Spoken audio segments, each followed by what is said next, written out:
Happy 4th of July to you, tech fans. And I guess we're gonna be in for another year of things of changing.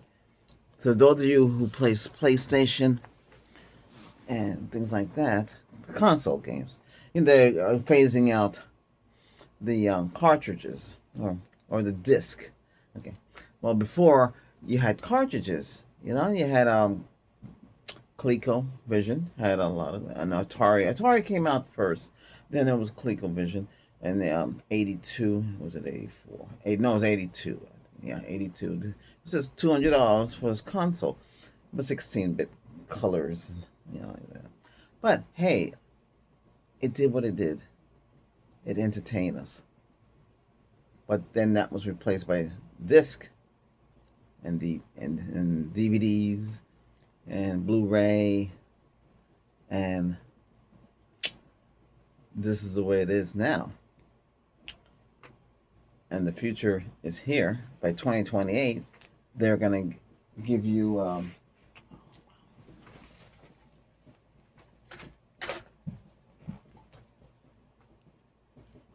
yeah, they're going to give you well, what we get on the computer, digital. Yep. So welcome to the future.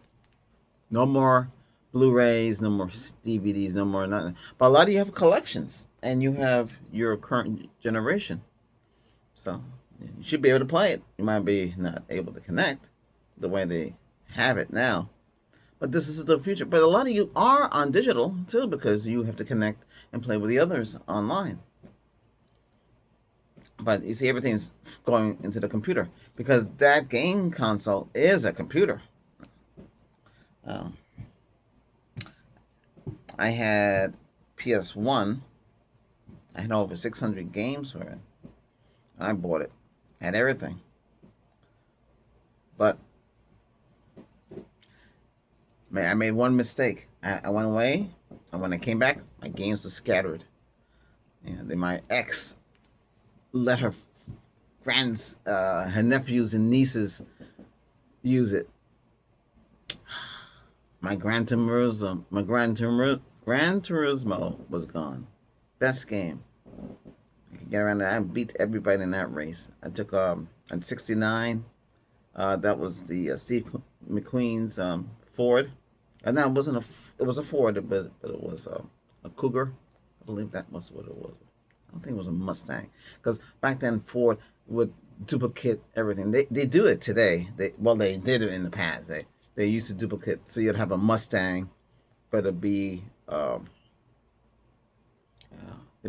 under the Mercury line, and it would be a Cougar, like that snake, and that's what I had, So I had the same McQueen. So you when I went around, I would speed as maximum power and run around the curves. So on the curves, I just knew how to control it and get around it. But now, that's gone. And I packed that to come here with gone. So I ended up getting. I still have the Coleco. It's here. It's old. Coleco's from what, the 80s, and they had the Atari console for it, and that Pitfall. With Coleco, you have a turbo racing set, so you have the wheel, the pedal, and you take the joystick, and that was your shifter. You can shift in gears. You play it on the TV. See, Coleco, you hook it up to the television set. The only TV I have in this house is the Sony that can actually work like that with that. Hook it up directly. Modern day TVs, even though they're supposed to, they really don't cut it. But so, welcome to the digital age. This is what they do. I mean, you can't have Blu-ray forever, and after Blu-ray and DVDs and CDs and cassette and 8-track and vinyl. Yeah, that's what's the history with recording. Yeah, We've come a long way. I don't know what they use in before that. I used to know a lady that had a 20s, 1920 or something like that. I think it's 20s or 1800s controller. I thought she'd leave it to me, but she left it to her son. So we would go downstairs and it had a gigantic speaker cone, looked like a flower and looked like a tulip, and it was hooked up to this box, and you had to crank it. It's a wooden box, and you crank it, and it would play old 33 RPMs and stuff like that. And and then they were really small. There was no, it was 33 and 45 later on. There was another speed. I can't remember what that was. It was slower.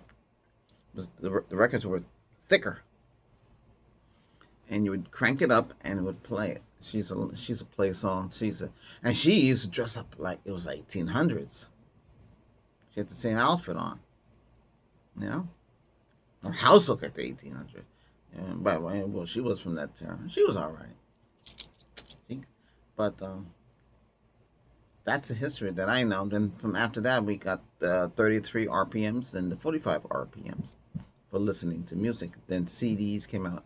CD came out what 84? I think it's around 84. It was a big component, and you had to hook up to your component because music back then was components. You have this big rack. You had uh, CD player, cassette tape deck, record player, equalizer. You can equalize the sound. You had the amplifier, and you had two speakers. Some of them had quad system. You had four speakers. Then you had the woofer and the tweeter. As we go later in the years, it went from woofer, large, two woofers, two tweeters, two mid-range speakers, all in one. A company called Sonic used to make those. And they went really crazy out of that. But hey, they were made in the United States, and then they last a long time. Yes, I had one of those. Yeah, two woofers, two tweeters, two mid-range, and two ports. So it was bass reflect, and it would pump out the air, and it lasts a long time. What happens is that after the cones, they start to wear out, you can replace them with foam. So I had it until it don't work no more. They last a long year. I might have got 10 years out of those or more, but they were good. Equalizer, I used to like the equalizer. Radio Shack had the equalizers. Radio Shack had a $200 speaker. It was 6-inch subwoofer. I forget how much watts. I used to crank it up all the time. I used to run a Radio Shack store. Well, I was an assistant manager. I do anything I want. If you went in my store, today you really can't do it, but you would play anything you want. But you can't do it anymore. But I was friends with the district manager, Brown Nose and the regional manager. Let me do what I want. I sold a lot of electronics back then. I sold a lot of things, a lot of gear. But those speakers I sold a lot of. I always said you never turn anybody away because you don't know who comes in. I had a guy come in barefooted. Farmer. He paid with cash. He bought everything I could sell. I made a lot of money that day. But like I said, you never know. The other guys say, oh, no, they're not going to, he didn't buy anything. We waste time with him. He did. He paid cash. He had some money. He came in and he bought he bought the speakers that I sold. Yeah. I made a lot. I forget what I made, but I made a lot. No, one year I made 20 grand. So, but you never know who walks into that door. Hey, happy 4th of July, okay? That's it. And we'll be back.